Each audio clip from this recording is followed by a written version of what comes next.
Hi everyone, my name is Kirsty Fife and I'm one of the organisers of Recording It Ourselves. This is a short presentation designed to welcome you to the event and also to share some information to frame the event before we move into our opening presentation section today. So here's an overview of what I'll be covering in this short presentation. I'll start by providing some background to this event and sharing a manifesto, a statement of politics from the organising collective.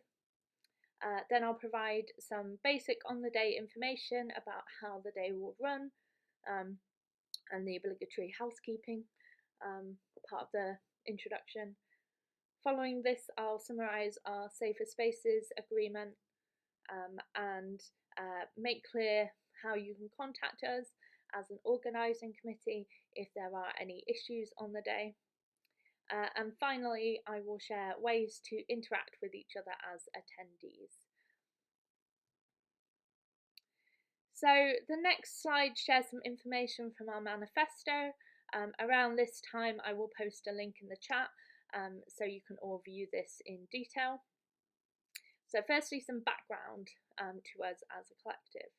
So we are a collective of people who know each other through DIY cultures, cultural activism, research and or information work. We initially connected with each other in 2019 on social media and applied to run an in-person event in summer 2020.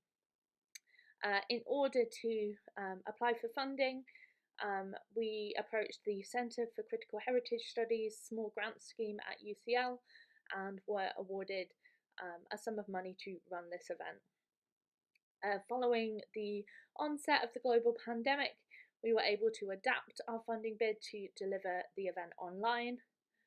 And thanks go to this grant scheme for accommodating our change in request, which has enabled us to pay speakers, pay for live captioning for the event, and also pay one of our organisers to do admin work in the run-up to the event.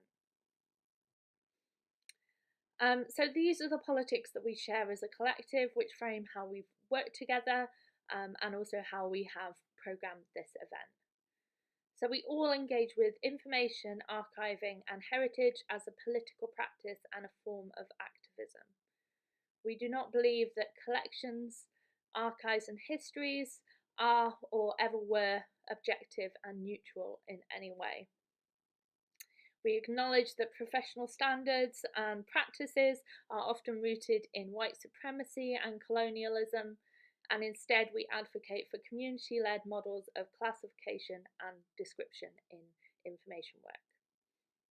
We believe that communities should have autonomy over their own heritage.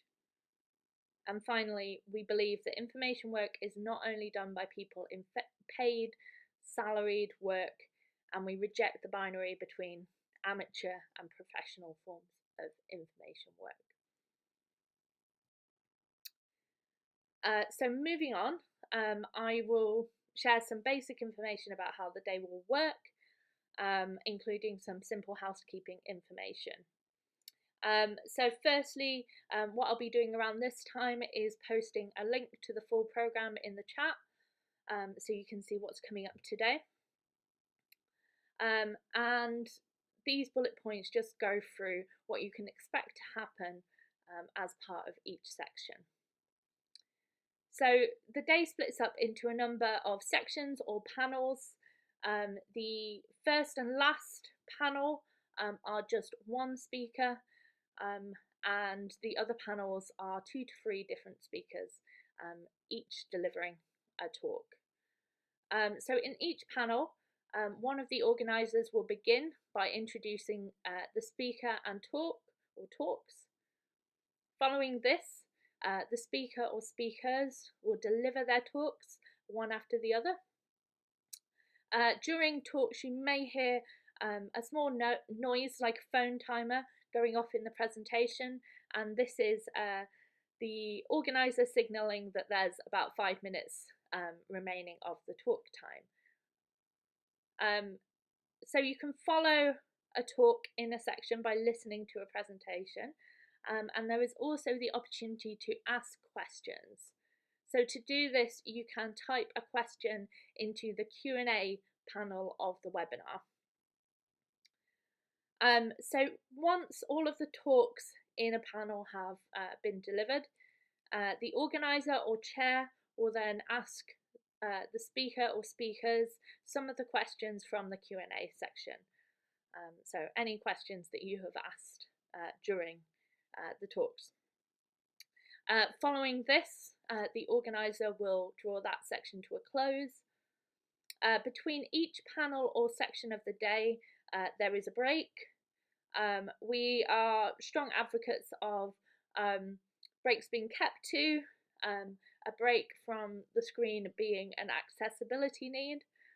So we will be keeping to time throughout the day. And when we're in a break, we will put up a holding slide on the screen.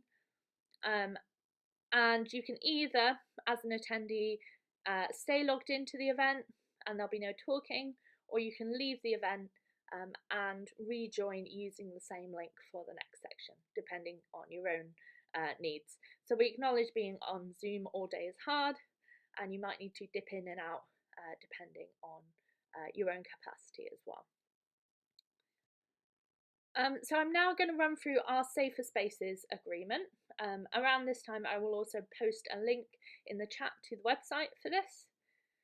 So by coming along today, we hope that you will support us in creating a safe and welcoming space for speakers and attendees. So in order to make this space as safe and welcoming and inclusive as it can be, we put some guidelines in place to agree how we relate to each other. And these apply to us as organisers, to our speakers, and to you as attendees. So I'll run through the points in the agreement.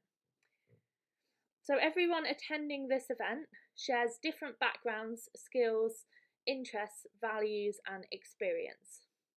We acknowledge that forms of discrimination and oppressive behaviour can surface in online events and in events like ours. So some examples of behaviours that might count as discrimination or oppressive behaviour include repeating misinformation about a particular group or person, using offensive language to refer to a person or a particular community, making assumptions about another person based on their background, or misgendering someone.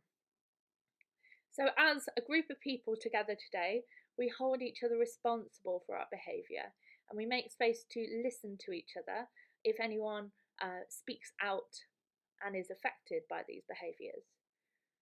When we are able to be responsible for the ways we act and we speak, we are being accountable for our behaviours.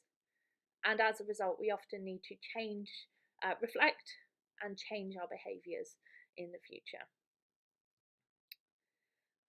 So today we are actively moderating the whole day as organisers, including the Q&A section of the event.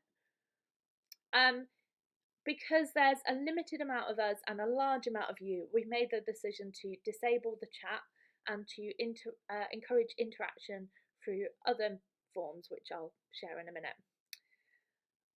So if there are any issues today, there is a direct line of communication to the organisers. So to get in touch with us, you can either email our Gmail address, recordingourselves@gmail.com, or you can send us a direct message on Twitter @recordourselves. So any issues will be responded to as soon as possible, but we do ask you that you only contact us with an issue via one of these routes today. And just to say, we will also be requesting feedback after the event, so you can also address any concerns or pass on any feedback to us anonymously after the close of the event as well. Finally, because we acknowledge by shutting down or disabling the chat today, we've kind of limited potential for interaction. So we do encourage you to interact with each other on Twitter. you can use the hashtag Rio21, so RIO21, on Twitter to interact with anyone else who is attending the event. And just a note to say that we do obviously consider this hashtag to be an extension of the space. So we consider in using that space that we still abide by the safer spaces and event guidelines that we put together. Okay, so thank you.